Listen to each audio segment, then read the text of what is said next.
fala, olha, nós temos que tocar num ponto que é redefinir riqueza. E ele fala, todos nós somos ricos. Todos nós somos ricos. Ainda mais na geração que temos hoje. O rei Salomão, com toda a sua glória, ele não sabia o que era um carro com ar-condicionado. Não é verdade? A tecnologia atual transformou, revolucionou.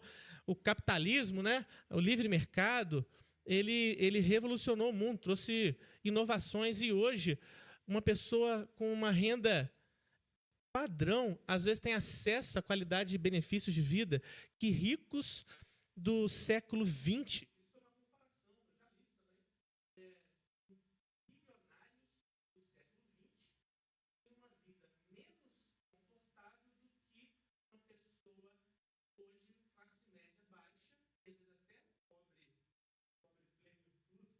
Brincando, né? Os pobres que estão ali chegando na classe média, né? Hoje têm acesso a muito mais conforto e qualidade de vida, como remédios, assistência médica, coisa que não tinha. E você era um bilionário no século XX. Então, nós hoje temos chamado de necessário o que, na verdade, é luxo e conforto. Só que, como padronizou, nós achamos que isso é necessário. E isso gera em nós descontentamento, gera em nós gastos com coisas que, de fato, não são necessárias e deixamos de direcionar os recursos que Deus tem nos dado para amar o próximo, que é o tópico principal deste capítulo, que é amar o pobre, amar o necessitado.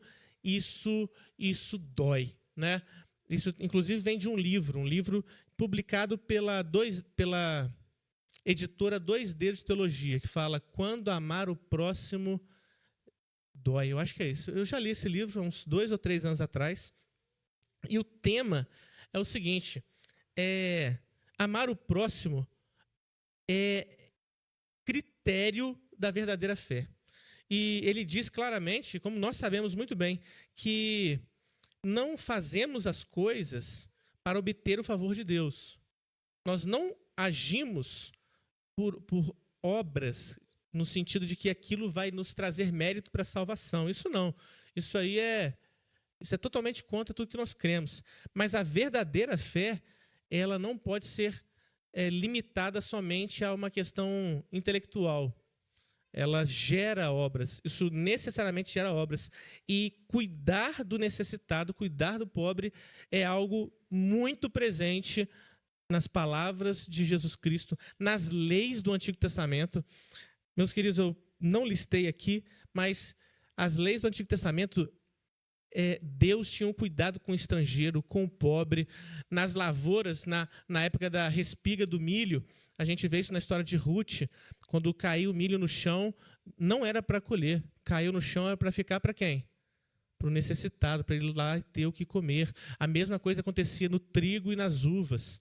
Então, esse cuidado, existia a lei de você, a cada 50 anos, devolver a terra para a família original, para que eles tenham a sua posse de volta. Tudo isso mostra um amor de Deus para com o necessitado, um cuidado de Deus, sim, para com o necessitado. E a nossa motivação não é a salvação. Porque se você crê verdadeiramente na palavra de Deus, você já foi salvo pela graça, não por obras. Só que se você continuar lá em Efésios, né? Efésios 2:10, o que diz lá, se a gente continuar? Né? Somos salvos mediante a fé, somos salvos pela graça mediante a fé, não de obras, para que ninguém se glorie. Mas aí depois, o 2:10, ele continua, né? Porque nós somos feitura deles, criados em Cristo Jesus para as boas obras, preparadas, né, de antemão, para que andássemos nela. Deus, ele deseja que aqueles que são salvos, eles tenham uma visão da eternidade. E isso vai de frente, sim, com o acúmulo de riquezas. Isso bate de frente com o desejo de acumular riquezas no sentido de você deixar de abençoar alguém para você ter além do que você de fato precisa. E ele vai trazer aqui quatro maneiras que o crente ele vai contra essa cultura centrada no conforto, consumo e prazer. Porque a verdade é essa. E não vou falar que eu, como pastor, estou isento disso, não. Estou isento disso, não. Lendo esse capítulo, simples, esse capítulo é simples, qualquer um pode ler. Em termos de profundidade teológica, não tem profundidade teológica, são coisas simples ali que você vê e fala assim, isso tudo eu sei. Ninguém precisa me explicar, isso tudo eu sei. Mas eu fecho os olhos porque meu coração é mau. Eu finjo que isso aí não bate, não fala comigo porque eu tenho dificuldade nessas áreas. E são 4 formas que nós cristãos podemos viver diferente para sermos diferentes. A primeira é trabalhar diligentemente. Nós trabalhamos para a glória de Deus. O trabalho, ele não é castigo, como infelizmente é a cultura do nosso país e de muitos países, onde parece que trabalhar é um fardo. O trabalho é bênção. Já existia trabalho antes da queda. Mas, com a queda, sim, veio um peso sobre o trabalho. Mas o trabalho continua sendo digno. Ele dignifica o homem. Então, buscar ser o melhor que você puder ser no seu trabalho, isso, para a glória de Deus, está corretíssimo. Infelizmente, não tem acontecido isso, não é verdade? Infelizmente, quando você vai contratar alguém, você fala assim, vou contratar ele porque ele é crente. Geralmente, você se dá mal, não é? Vamos falar a verdade. Não conheço, foi indicado. Vou contratar um pedreiro porque ele é crente. Aí você se dá mal, porque ele não tem palavra, ele faz um serviço ruim e cobra caro. Infelizmente tem acontecido isso, mas não era para ser. Era para ser um preço justo, o melhor possível e bem feito. Entende? Não tem acontecido. Hoje, quem tem trabalhado da melhor maneira, infelizmente, é o mundo. O mundo tem sido muito melhor no trabalho do que nós. Tem usado nesse sentido, porque eles têm amado essa terra. Nós deveríamos amar a Deus e buscar fazer o melhor com os dons que Deus nos deu. E trabalhar. E trabalhar para, sim, para termos mais recursos. Não tem nada de errado nisso. O problema não é ter recurso. O problema é como você lida com seus recursos. E a Bíblia deixa clara que os que têm recurso têm, porque Deus deu, Deus abençoou, e deve ser para ajudar o próximo. Lá em 1 Timóteo 6, continua. Vamos ler o 17 ao 19. Olha só, 1 Timóteo 6, de 17 a 19. Caso você tenha fechado sua Bíblia, vou esperar um pouquinho para você achar de novo. E eu farei essa leitura. 1 Timóteo 6, de 17 a 19. Exorta aos ricos do presente século que não sejam orgulhosos, nem depositem a sua esperança na instabilidade da riqueza, mas em Deus, que tudo nos proporciona ricamente para o nosso aprazimento, que pratiquem o bem, sejam ricos de boas obras, generosos em dar e prontos a repartir, que acumulem para si mesmos tesouros, sólido fundamento para o futuro, a fim de se apoderarem da verdadeira vida. É isso. Eu costumo falar com as minhas ovelhas o seguinte: o nosso problema é fé. Imagina se fosse dado a você um vislumbre do céu agora. Se você pudesse ver o céu. Aí você viu o céu, viu o que vai ser, a glória maravilhosa do céu. Aí você volta para cá. Aí volta. Você acha que você ia gastar o seu tempo com o que você gasta? Você acha que a vida que você leva seria exatamente a mesma? Você ia acumular o que você acumula? Você ia comprar o que você compra? Ou você ia falar assim, rapaz, eu vi o céu. Eu vi o céu. Lá é 1000 vezes melhor que isso aqui. Isso aqui não é nada. Isso aqui não é nada. Isso aqui é bobeira. Isso aqui vai passar. Isso aqui vai ser consumido. Isso aqui vai acabar. Eu vi o céu. E me falou também que eu vou partir, eu vou morrer com 80 anos. Eu estou com 50. Falta 30. O que eu vou fazer até lá? Você ia ter outra visão. Oi. Não, eu falei que digamos que fosse morrer aos 80. Mas hoje em dia todo mundo parte com mais, né? A maioria. Mas a brincadeira do Reverendo Leorges, né? A brincadeira do Reverendo Leorges aponta exatamente isso que eu estou falando. Ele foi no ponto. Ele foi no ponto. Quando eu falo isso também para as minhas ovelhas, eu falo assim, gente, a gente tem que ser igual Paulo, desejar o céu. Paulo fala, olha, para mim viver é Cristo, morrer é lucro. Aí ele fala assim, se eu tiver que escolher, eu já nem sei mais. Eu não sei se eu quero viver ou morrer, porque morrer é 1000 vezes melhor estar com Cristo, 1 milhão de vezes melhor. Mas se eu ficar, é para servir a igreja. Para servir a igreja. Essa é a visão de Paulo, para ficar. Isso é 1 Timóteo, não, né? Isso é Filipenses, isso mesmo. Filipenses 1, 20 e poucos. Isso aí. Ali está mostrando o coração de Paulo, mas eu percebo como às vezes é distante do nosso coração. Às vezes eu falo, aí irmãos, né, vêm falar assim, pastor, mas o que der para jogar para frente, a gente joga, né? Morrer com 80 não, 85, 90, fala assim, meu querido, eu quero que a vida passe, né? Quero que a vida passe, vai passar. Para a gente estar onde? Está com o Senhor, está na glória. E a gente gasta esse tempo aqui acumulando, trabalhando não para ajudar o próximo, acumulando, né? Isso se torna um viver mundano. Viver como o mundo, ter a mente do mundo, não é só você falar palavrão, beber até ficar bêbado, fumar, sabe? Quando a gente fala assim, você é um mundano, eu percebo que às vezes a igreja tem um contexto de baixo nível. Mas uma mente mundana, uma mente deste mundo, é uma mente que vive para este mundo, que só está aqui. E às vezes a gente é igual ao mundo, a diferença é que a gente está aqui na igreja. A gente vem nos rituais, vem no domingo. O estudo é terça? Quinta. Vem nas quintas, vem nas programações. Mas no final, o nosso coração é igual. Eu lembro que quando eu era mais novo, eu falava assim, não, eu quero ir para o céu, mas eu quero casar primeiro. Né? Era assim, eu quero ir para o céu, mas primeiro eu quero casar, primeiro eu quero fazer faculdade. Você coloca um monte de coisa na frente e ir para o céu. Aí eu falo, você não quer ir para o céu? Nada. Você não quer ir para o céu coisa nenhuma, você quer a terra. Assim que a terra passar e estiver ruim, você fala, não, agora eu vou para o céu, porque agora está ruim aqui. E, infelizmente, às vezes a gente vê o céu não como um local de desejo real onde queremos estar, mas a gente vê um local para fuga das dores, fuga das nossas dores. Está doendo, está ruim, agora eu quero o céu. E isso tem a ver, sim, com o viver mundano e não ajudar o próximo e acumular. Então, primeiro tópico, trabalhar diligentemente.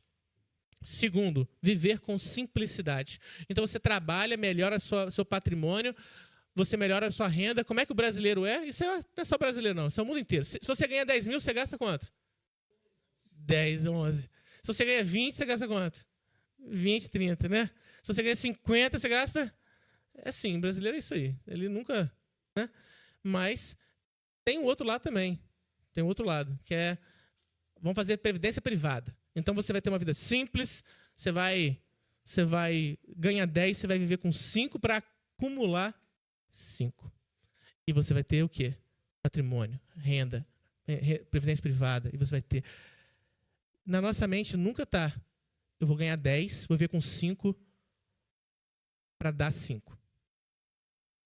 Eu estou sendo talvez um pouco exagerado, né? Mas que seja, eu vou dar 2, então. Na nossa mente, raramente tem isso. Muito raro. E por quê? Porque, como eu falei, a minha percepção, posso estar errado, mas é uma questão de fé, uma questão de convicção, certeza. Você tem certeza que essas coisas vão passar? Você tem certeza que o céu é melhor? Você tem certeza que esse troço aqui vai acabar e que toda a pompa, toda a glória aqui dessa terra, isso aqui não é nada? Você crê nisso de verdade? Então você vive assim? Quase nunca. Eu estou vivendo num contexto rural. Eu pastorei uma igreja rural do interior do Espírito Santo, fronteira com Minas. Chama Rio Claro. Príncipe Rio Claro. É perto de Alto Caparaó, é lindo, tem turismo, muita gente vai lá. O Samuel deve saber onde é, né, Samuel? Samuel, o Alan Carlos. Oi? Iuna? É mesmo? Oh, que legal. Você vem de qual igreja? Da primeira. Altemar? Altemar, conheço o seu pastor. Assim, não pessoalmente, mas eu sei quem é. Então, coincidências, né? O mundo presbiteriano ali não é tão grande assim. E ali, em Una, que é um lugar lindo, tem lá a igreja do príncipe. 83 anos, vai fazer 84, que vai pegar o filho do reverendo Cleômenes, o pastor Paulo. Vai pregar lá no aniversário da igreja em janeiro. E ali eu tenho um choque muito grande de vida, de realidade, né. Choques muito em várias áreas. Mas agora o café tá barato ou tá caro, gente? O que vocês estão achando? Tá caro, né? Para quem compra é ruim, né, mas para quem produz é bom, né. E aí o pessoal lá agora, que durante muitos anos passou apertado, porque o café era barato, o pessoal ralava para passar o ano, agora o pessoal tá bem. Aí o pessoal tá comprando Toro, tá comprando Renegade, o pessoal tá com dinheiro mesmo. E eu que tô lá, eu devo ser o que ganha menos agora. Antes o pastor era o que sufocava a igreja, que ganhava mais. As igrejas nem gostavam de pagar pastor, falavam: "Paga pastor porque não ganha nada, não trabalha, faz nada e ganha muito". E agora não, agora todo mundo ganha mais que o pastor. E brincadeiras à parte, isso, quando eu começo a ver esse monte de carrão, essa coisa, eu falo assim: "Eu tenho que trocar meu carro". Eu tô com o mesmo carro que eu era quando eu era seminarista, tô com o mesmo carro até hoje, mesma coisa. E e a gente começa a ter insatisfação. Mas a verdade, gente, é que eu não preciso mais do que meu carro não. A verdade é essa, meu carro tá servindo, tá bom demais. Mas por que que começou a gerar insatisfação? Porque é comparativo, tá todo mundo com mais do que eu, aí você começa a querer, começa a querer aquilo, né.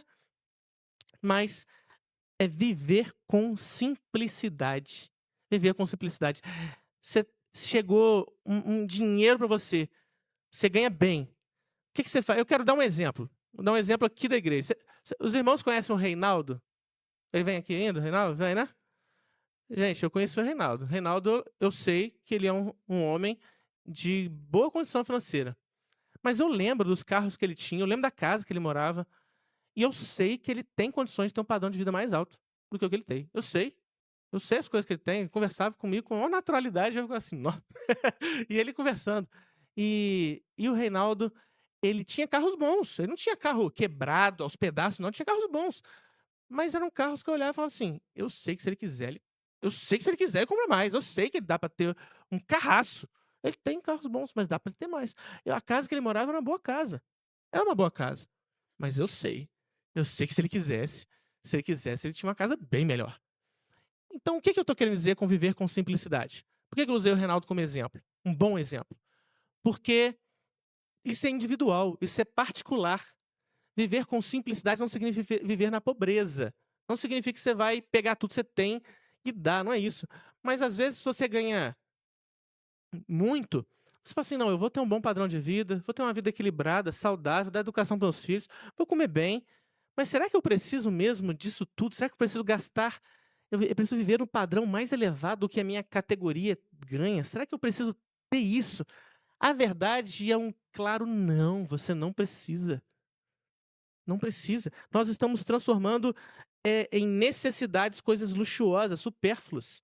Igual eu falei brincando, mas é verdade. Quando eu penso em trocar meu carro, de vez em quando eu penso mesmo. Ele está com 117.000 quilômetros rodado, penso daqui a pouco vai começar a dar problema, eu tô querendo trocar, mas está tão caro que eu não consigo. E aí eu olho e falo assim: "Mas meu carro tem direção hidráulica e tem ar-condicionado". Dá, tá dando, tá carregando a família inteira ainda. Se vier mais um, aí já não sei, aí vai ser por necessidade. Mas hoje dá. Por que que eu tô insatisfeito, senhor? Por que que meu coração fica insatisfeito com o carro que eu tenho? É por comparação, eu sei, é por isso.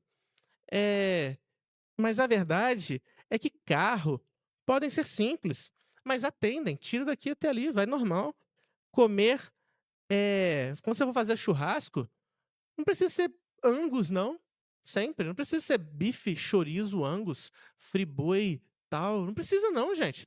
Dá pra fazer um churrasco gostoso com carne mais simples, pagando menos, dá sim. Café, ó, café, pelo menos a gente tem café bom, lá não dá pra falar não. Lá café é 80 a mais fácil, 80 pontos, né. Café especial, café gourmet, isso é fácil lá, graças a Deus. Mas lá a gente recebe, ganha, a gente produz também, né, nossas famílias, então mas a verdade é que se você for comprar o café, você não precisa ser café de nota tal, aroma tal, pra quê gente? É uma nota que isso custa. Celular, celular, essa é a primeira vez que eu comprei um celular que não é intermediário de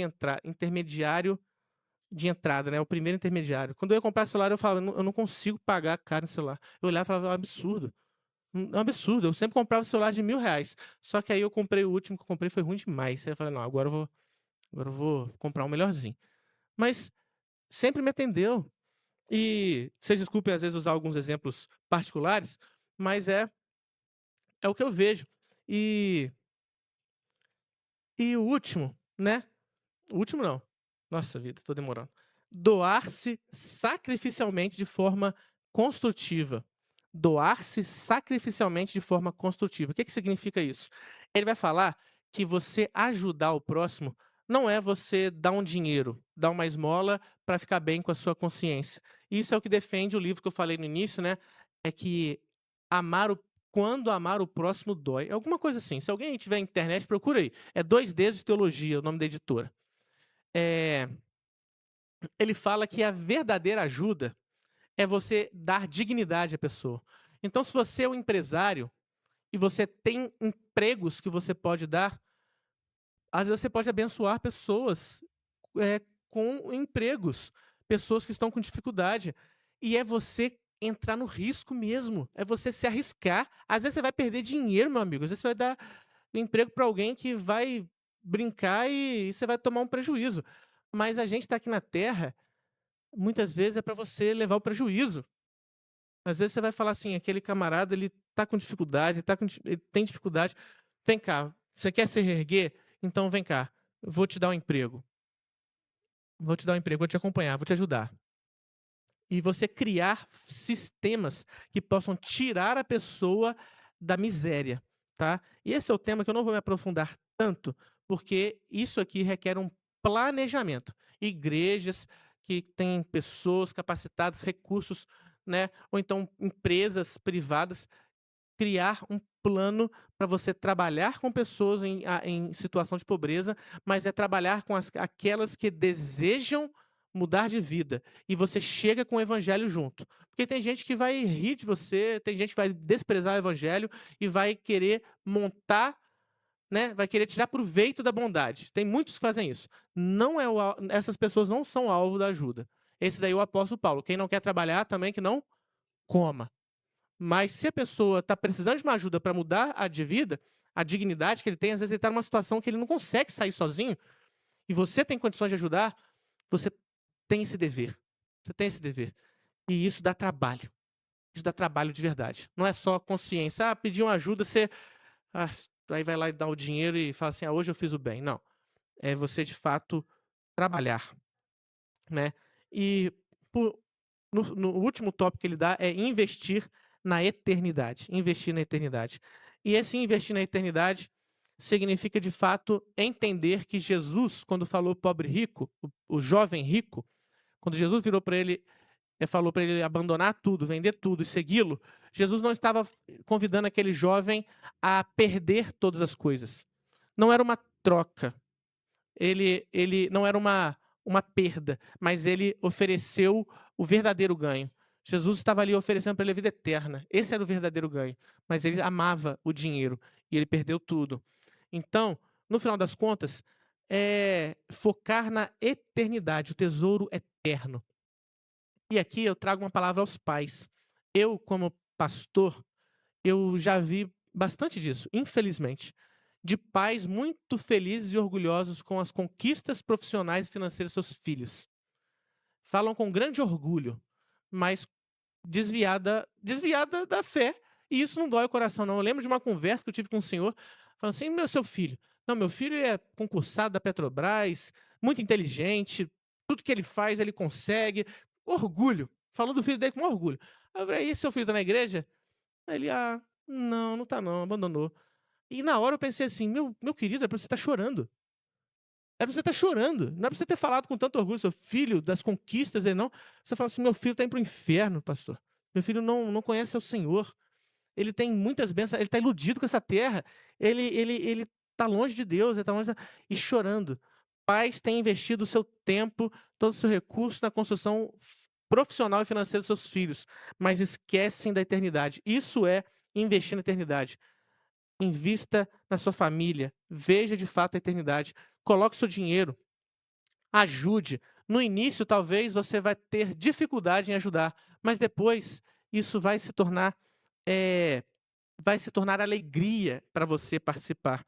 E quando nós oramos pelas nossas filhas, nós oramos para que elas sejam crentes. Nós oramos que elas sejam crentes, casem com crentes. Porque crente casa com crente, tá? Nós oramos pelo casamento delas, oramos por elas. A gente fala assim, eu não sei que elas vão ser.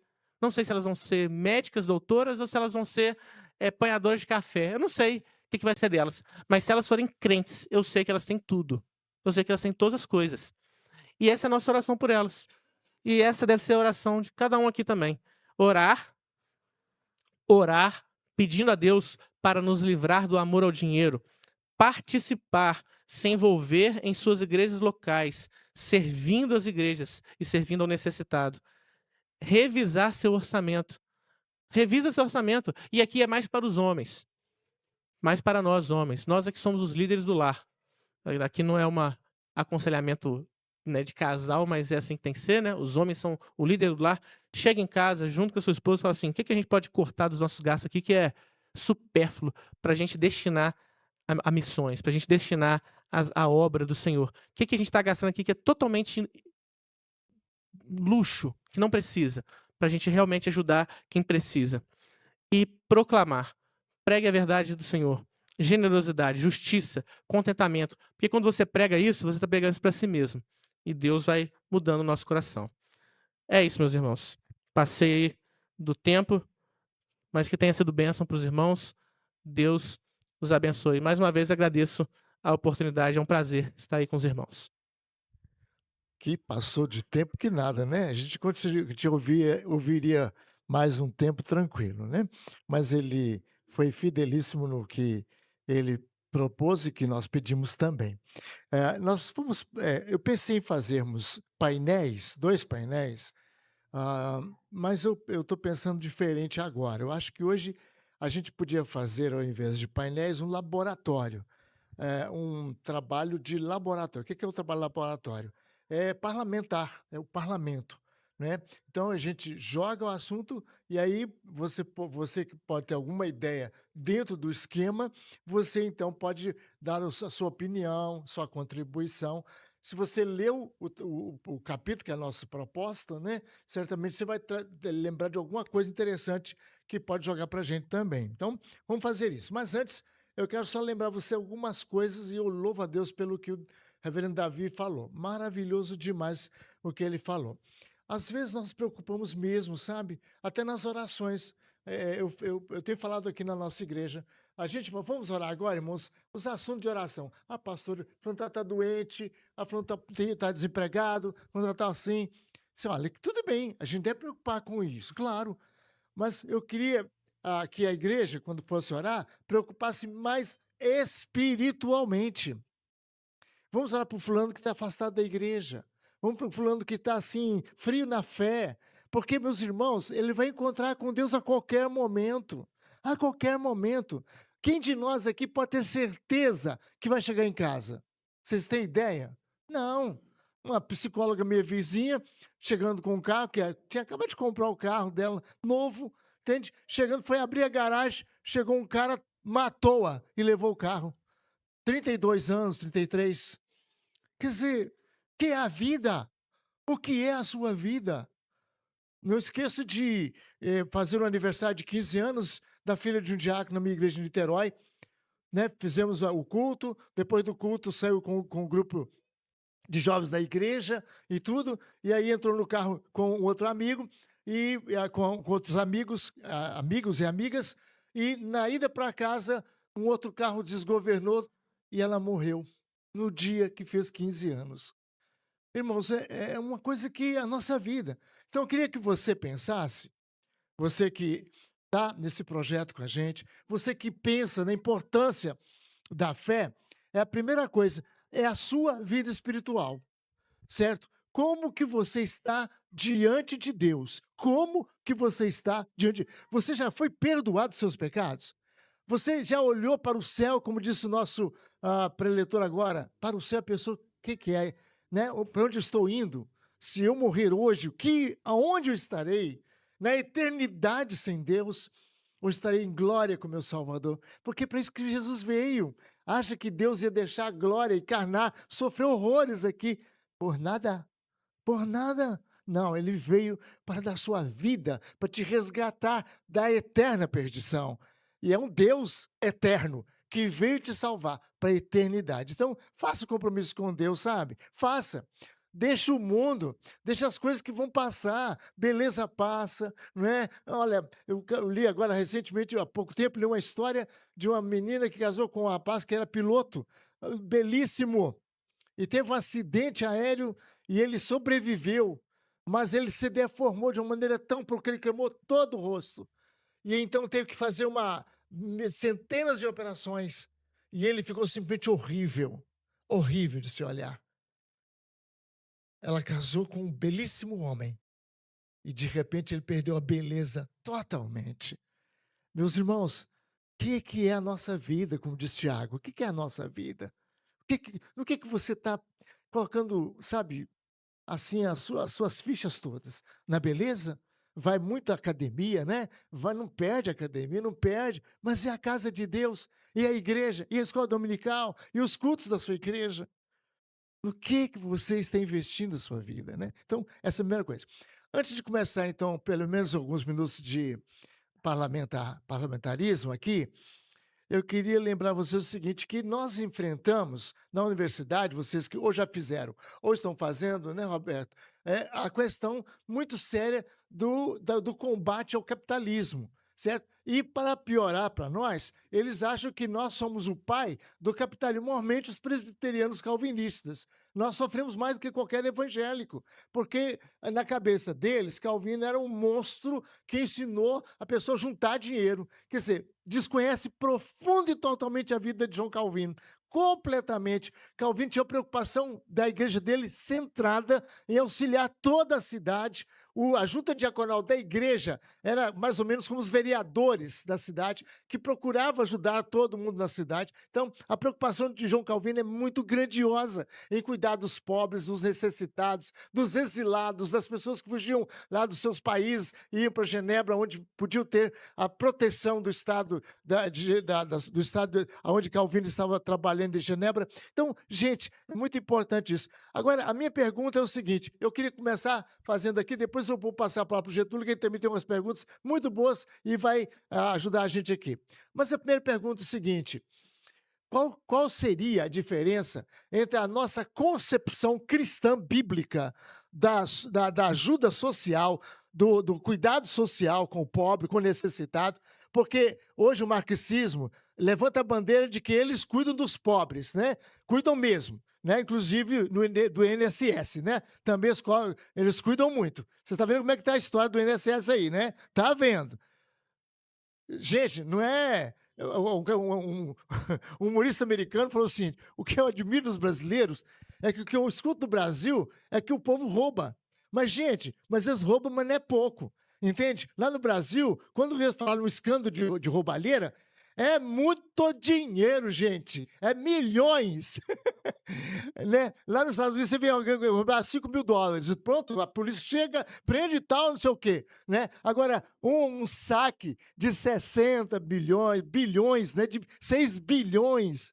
É um negócio sério. Então, qual é a diferença que você acha que existe entre a nossa visão cristã do necessitado, do pobre, e a visão do marxismo? O que você pode dizer? Vamos lá, todo mundo de uma vez? Não, só um por vez, né? Sim, Davi. Participar, né? Então, inclusive tá no livro do David, existe uma questão de que não é uma coerção estatal. Não é que a sua obrigação em ajudar é porque o Estado vai obrigar a agir você a ajudar. É uma questão de mudança do interior. É voluntária e é genuína, é verdadeira. Enquanto a ideia do Estado, como eles falam, isso é mais uma questão, tá mais pro roubo. Onde ninguém, se for ver, ninguém quer pagar. A gente paga meio que para não ir para cadeia. A gente paga o imposto para não ser preso. Então isso tá mais para tá mais ligado a um roubo, a uma coerção que você paga a fim de, na visão de ajudar. Mas isso diminui a voluntariedade. Isso Já existem pesquisas que provam isso. País com elevada, as pessoas ajudam menos os necessitados. O país Exato. maior. Excelente. Alguém mais gostaria de opinar? Pois não? Pastor, eu observo aqui no Brasil, trazendo para o Brasil, a igreja, quando ela ajuda também, ela a intenção maior é que aquela pessoa conheça a Cristo, né? Ela seja salva, ela seja regenerada. E quando o Estado entra, a gente percebe também o interesse por trás dessa ajuda que o Estado fornece. Então, aqui no Brasil a gente observa isso, nessa contextualização, né, de ajuda à igreja e ao Estado. O 8º mandamento fala: não roubarás. Lembra disso? Você vê que o marxismo ele é radical contra a Bíblia, contra a palavra de Deus. Mas por quê? Exatamente um dos pontos de discórdia deles é esse. Porque quando o Estado toma de alguém para dar a outrem, ele realmente está roubando o suor que você lutou, entende? Então o Estado que é poderoso ver isso. Olha, nós podemos observar o seguinte, que o marxista, o socialismo, ele adora um capitalismo. Tanto é que eles não deixam o smartphone do lado, um iPhone, ele não deixa um iPhone de lado. Ele tem um computador. Ele gosta do capitalismo. Mas se você começar a estudar um pouco sobre as revoluções, nós vamos observar que, começando pela Revolução Industrial, né? Todo mundo naquela época achava um absurdo que era sendo explorado, e até hoje nós estamos passando por este momento. As pessoas querem ganhar sem trabalhar. Essa lei 6x1, que vai ser aprovada, o socialismo fala que é bom, mas o que acontece? Vai aumentar os preços, vai ficar pior do que estamos. Certo. Então nós podemos observar o seguinte, que o socialista, o marxismo, eles gostam muito das benesses do capitalismo. Excelente. O Rodrigo Constantino escreveu um livro que eu acho que seria interessante vocês lerem, chamam como é que fala? A Esquerda Caviar. Fenomenal. Fenomenal. Então ele mostra que, gente, mas não tem que ir muito longe, não. Agora eu descobri, por exemplo, nós descobrimos, o mundo inteiro descobriu, que o Maduro, o ditador da Venezuela, onde o povo está passando necessidades. Irmãos, foi 10 mil a inflação de Venezuela. 10 mil, irmãos. Ou seja, o dinheiro não vale nada. Para comprar 1 quilo de arroz, você tem que pegar uma porção de nota, levar uma cesta de nota de dinheiro. Quer dizer, coisa absurda, pobreza. Pobreza é coisa absurda. Mas ele tinha 700 milhões no banco nos Estados Unidos. Eles congelaram lá. 700 milhões. Quando também morreu Fidel Castro, também os filhos de Fidel Castro também tinham muito dinheiro espalhado pelo mundo afora, entende? É desse jeito, quer dizer, a gente percebe que os próceros, os líderes, para começar a ter que ser todo mundo igual. Não existe isso. Isso não existe. Quer dizer, Xi Jinping, ele vai andar de carrinho como nós andamos aqui? Ele não vai. Ele vai andar livre, ele vai ter vigia, vai ter. Quer dizer, os gastos que ele tem são muito maiores do que qualquer outra pessoa lá na China. Então, não existe isso. Mais alguém, por favor? Uma diferença a ser observada é o fim, que se defende dentro de uma ideologia, numa perspectiva do coração do homem, né?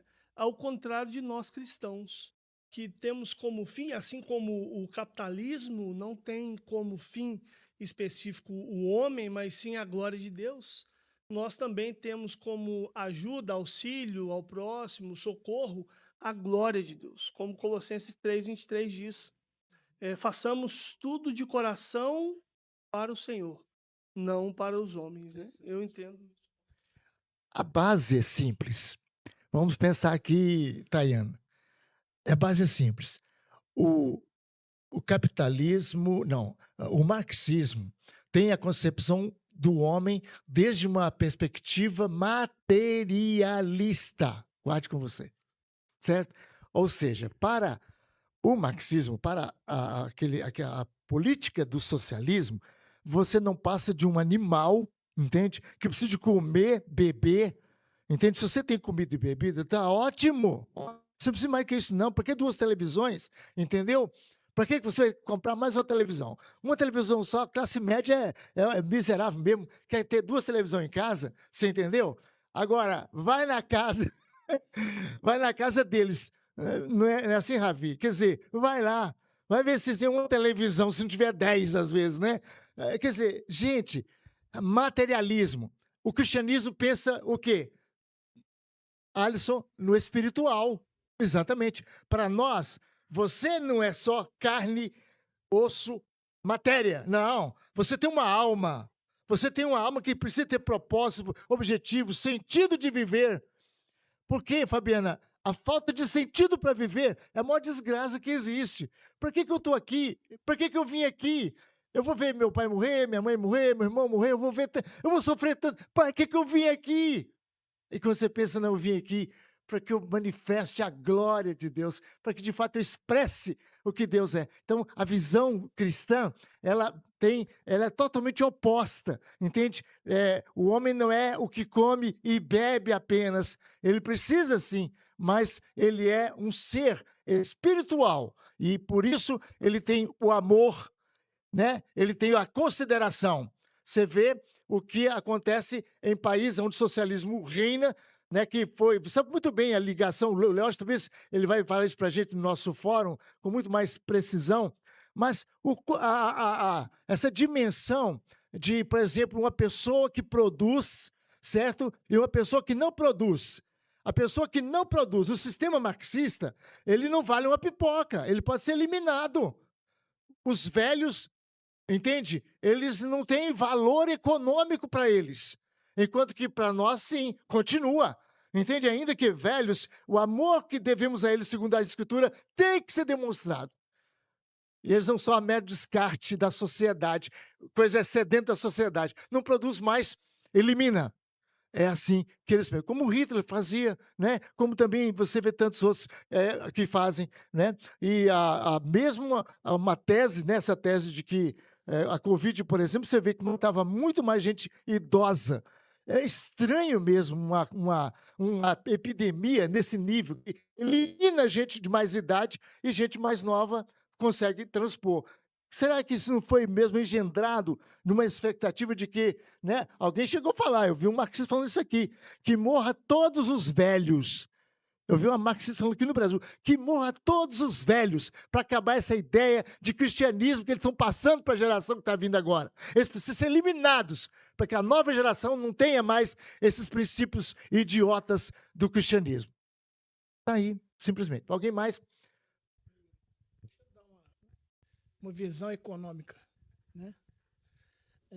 Problema conceitual, né? Nas universidades, nas faculdades, onde é tratado a questão do socialismo, do comunismo, como se, na realidade, o trabalhador fosse explorado pelo empresário, não é verdade? Porém, onde é que está o erro de Marx? O erro de Marx é que ele considera o trabalho como exploração, né? Quando, na realidade, o trabalho é constituição de dignidade humana. Sem trabalho, a pessoa não tem dignidade de vida. E o outro problema não se considerou, né, nas teorias marxistas, a questão do ganho de capital, da formação bruta de capital fixo, né? O que gera riqueza não é a exploração do trabalho. O que gera riqueza é formação bruta de capital fixo, é aumento de produtividade, né? Então não adianta eu ter 500 trabalhadores explorando esse trabalhador, porque eu tenho um trator ali na roça que ele vai fazer um trabalho muito mais eficaz, muito mais ágil, muito mais rápido, isso que vai gerar riqueza, né? Então esse é o problema conceitual, né? É um erro conceitual do marxismo.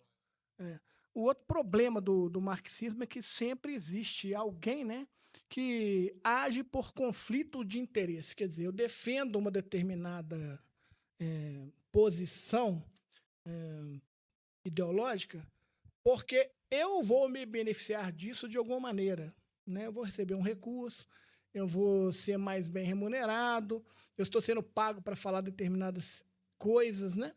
E o outro problema grave que eu vejo dessa ideologia socialista marxista é a questão de vamos pegar a riqueza e vamos dividir, né?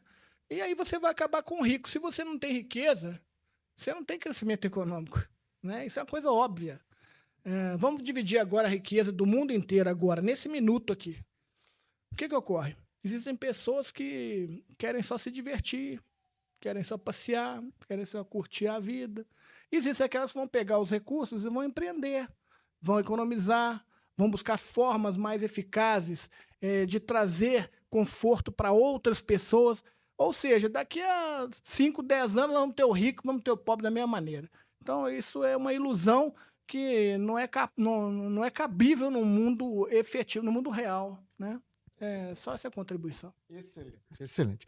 Lembrando ainda uma coisa seguinte, no pensamento marxista ou socialista, a questão da contraposição, da luta de classes, enquanto que o cristianismo fala, não, vamos crescer, vamos subir, vamos ter conforto, não em luta contra aquele que tem, mas, na verdade, nós também produzindo para podermos disputar essa colocação. Muito obrigado, querido. Tem mais algo? Tem. Mais alguém na frente dele? É ele, depois a Aninha.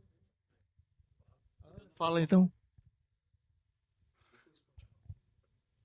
Sim, claro, você manda. Inclusive, você vai fazer o nosso preletor próximo, tá no mapa. Tá bom. Pois não, Ana?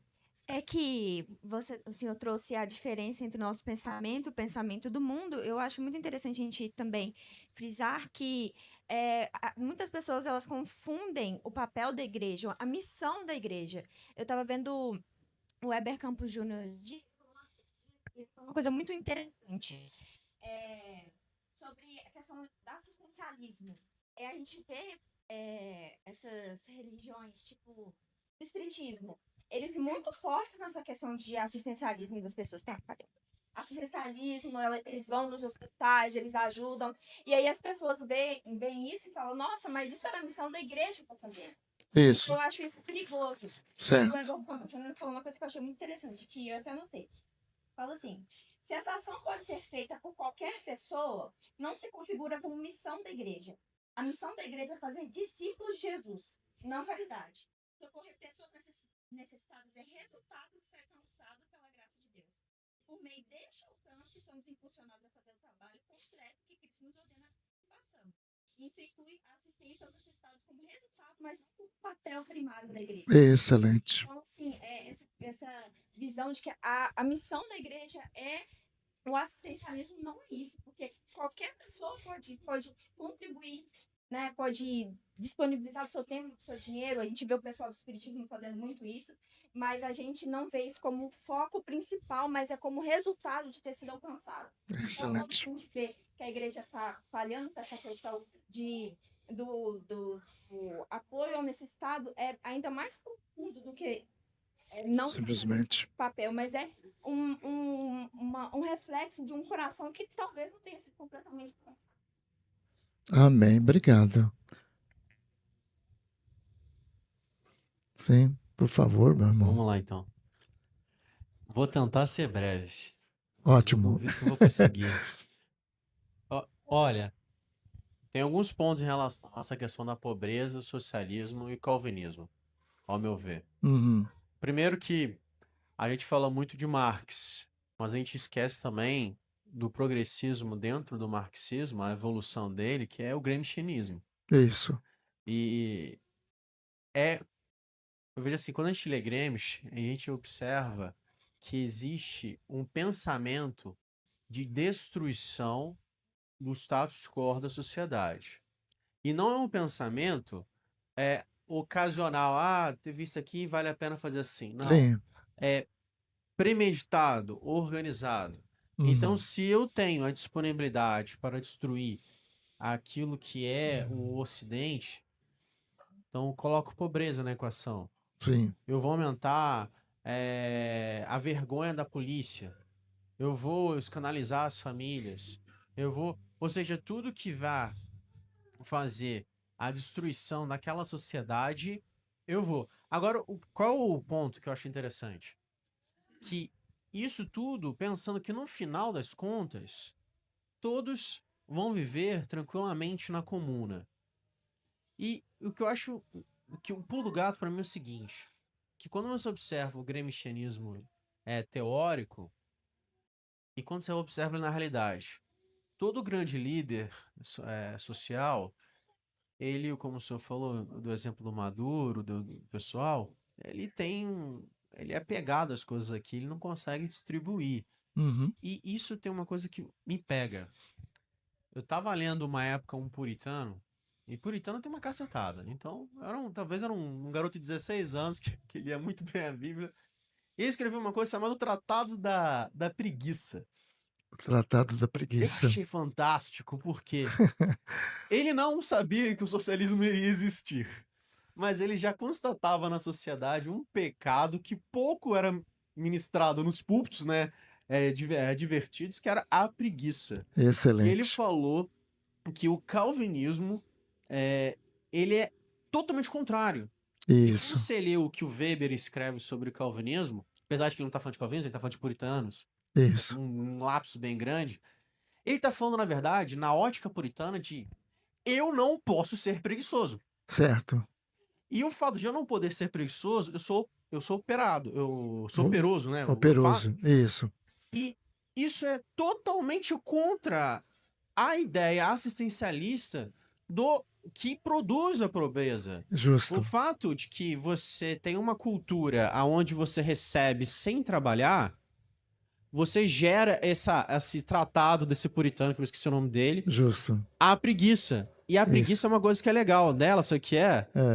Ela não só contagia, como ela se retroalimenta. Ela quer continuar preguiçosa. Ela não quer.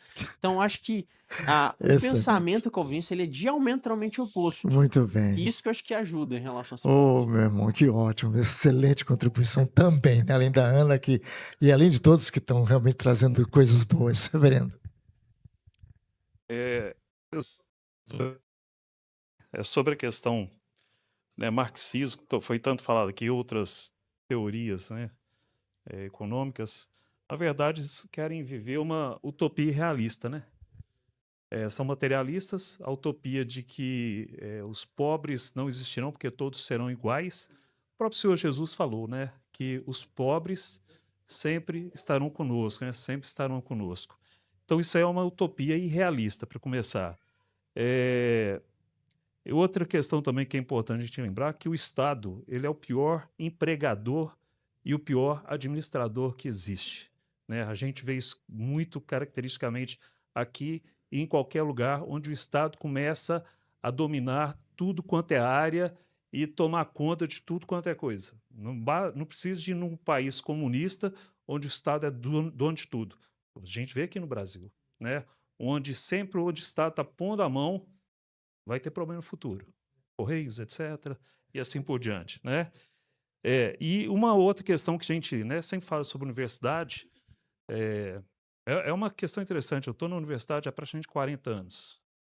Eu jamais imaginaria, há 40 anos, ver o que eu estou vendo hoje, né?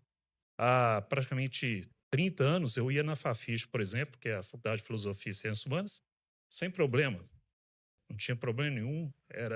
Fiz cursos lá e tudo mais. Hoje está sendo gravado?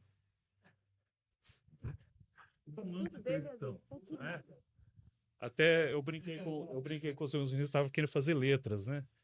Um outro curso. Eles falaram, pai, isso não ia aguentar ficar lá um mês sem sair brigando, né? Pastor, de vez em quando, perde a cabeça, gente.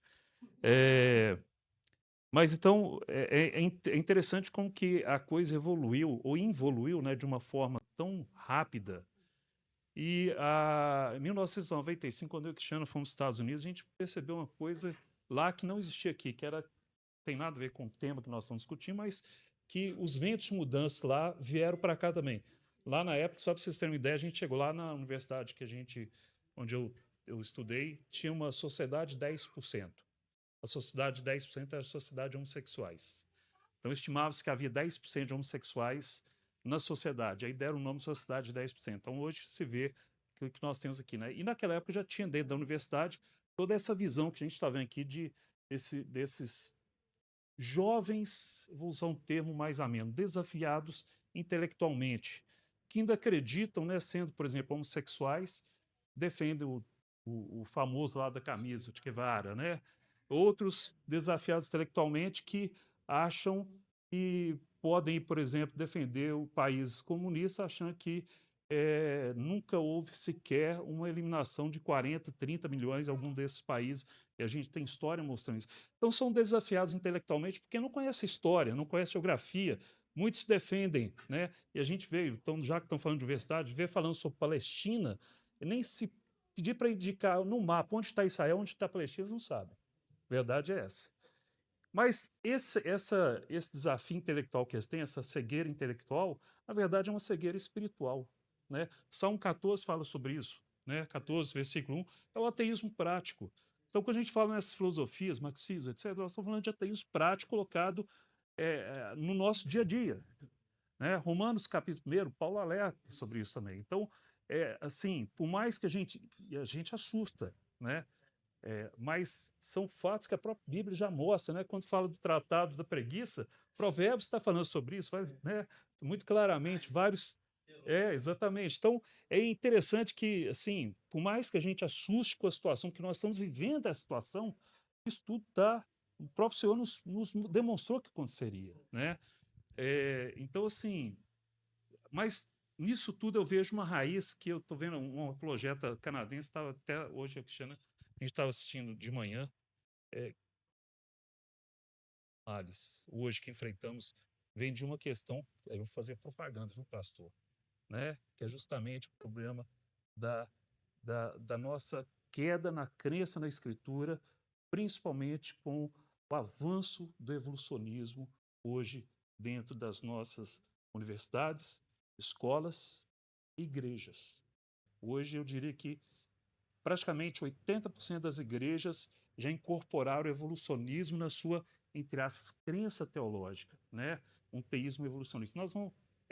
esse é o tema mesmo, né, pastor? Só para ter certeza que a Cristiana ainda perguntou, qual vai ser o tema? Eu falei, eu acho que vai ser esse, né? Então, só queria dizer esses pontos, né, para a gente poder... Agora, posso falar mais umas coisinhas? Primeiro, quando eu falei os 80 anos, eu estava mais preocupado com o pastor, porque já está chegando lá, viu? Segundo, e eu quero que fique pelo menos mais umas 2, 3 décadas aqui, viu? E é mais pelo menos umas 2, 3 décadas aqui. Já falei que vai carregar meu caixão. Outra coisa, né? O senhor falou que a beleza acaba. Da minha esposa não, viu, pastor? Tá? E mais um outro... Não, pastor, fala isso não. E mais uma outra questão. Eu fiquei preocupado com esse tempo, porque a Cristiana veio de lá de baixo até aqui falando para eu fazer doação sacrificial, que é um dos temas que está dos meus livros. Agora ela vai voltar mais empolgada. E vai voltar mais empolgada. E mais que isso, essa semana eu tive, só para você ficar certo, eu tive um acidente de bicicleta. E eu estava fazendo planos essa semana de comprar uma moto. Agora, então, vai ter que tirar de cabeça mesmo. Irmãos, finalmente, só um detalhe último agora aqui. Assim, antes.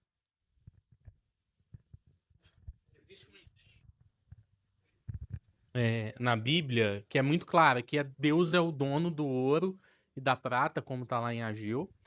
Quando Davi também, ele agradece a Deus pelas ofertas lá em 1 Crônicas, no capítulo 29, ele declara que aquelas ofertas que o povo estava dando estava vindo da própria mão de Deus, ou seja, Deus era o dono de todas as coisas. E o marxismo, ele meio que tira Deus da equação. Quando nós fazemos as boas obras, como o Davi muito bem colocou, nós fazemos para glorificar a Deus, porque nós fomos feitos para essas boas obras, as quais ele preparou de antemão.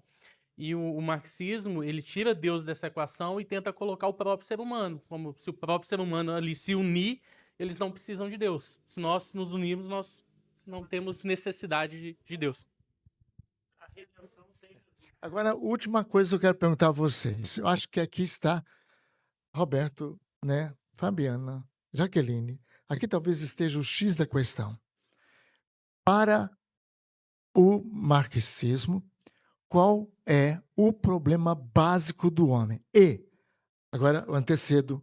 Eu quero a primeira pergunta, eu quero a resposta da segunda pergunta. Para nós, qual é o grande problema do homem? Pecado. A queda.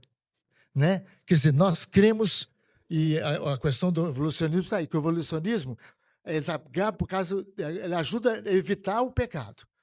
Pecado. Você é pecadora. Você é pecador. E essa é a principal questão do cristianismo.